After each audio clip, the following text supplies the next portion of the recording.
সারা বছর তিল তিল করে জমানো টাকা দিয়ে ঈদের দিন পরিবারের মুখে একটু মাংস তুলে দেওয়ার স্বপ্ন ছিল বগুড়ার মালগ্রাম চাপরপাড়া এলাকার ১২০০ পরিবারের। মাংস বিতরণের নির্ধারিত দিনে প্যান্ডেল প্রস্তুত থাকলেও নেই কোনো মাংস। সমিতির পরিচালক জামায়াত নেতা ৭৭ লাখ টাকা নিয়ে উধাও।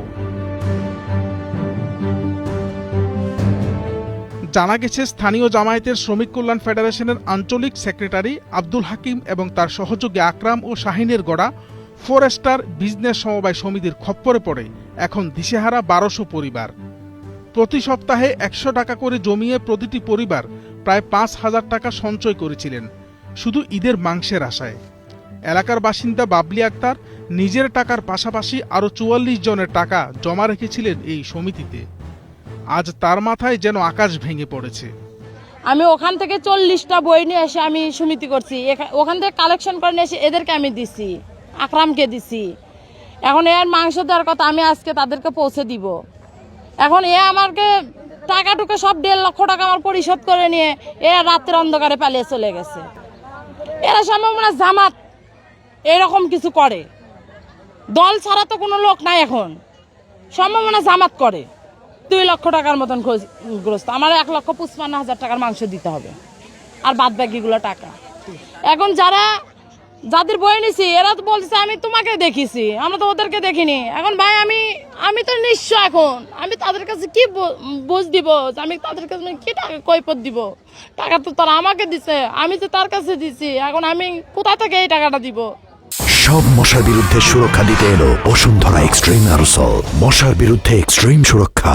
কেবল বাবলি আক্তারই নন, পারুল কিংবা লালন মণ্ডলের মতো শত শত মানুষের চোখে এখন অন্ধকার। যেখানে উৎসবের আমেজ থাকার কথা, সেখানে বিরাজ করছে তীব্র ক্ষোভ ও হতাশা। ওই যে গোস্তের সমিতি করছিলাম, তো এখানে এক এক বইয়ে ৫,০০০ টাকা করে 5টা বই করা হয়েছিল। তো আমি তো মনে করছি যে একটা বইয়ের গোস্ত নিব আর বাকি 4টা টাকা নিব।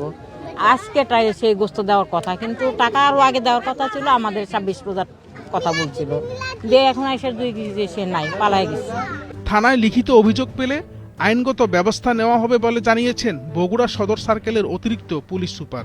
এটি আসলে এই ঈদ উল ফিতর উপলক্ষে তারা একযোগে হয়তো কিছু মাংস নিতেন এবং কিছু মাংস বিক্রি করে তারা ঈদের কেনাকাটা করতেন। এই উদ্দেশ্যেই তারা আসলে গত 1 বছর ধরে টাকাটি জমিয়েছেন।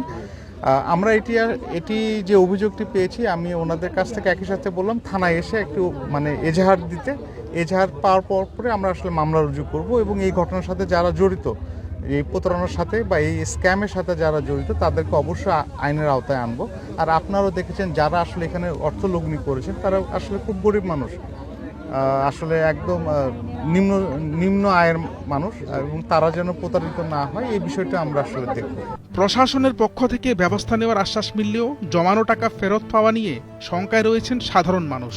ঈদের আগ মুহূর্তে এমন প্রতারণা তাদের আনন্দকে বিষাদে রূপ দিয়েছে।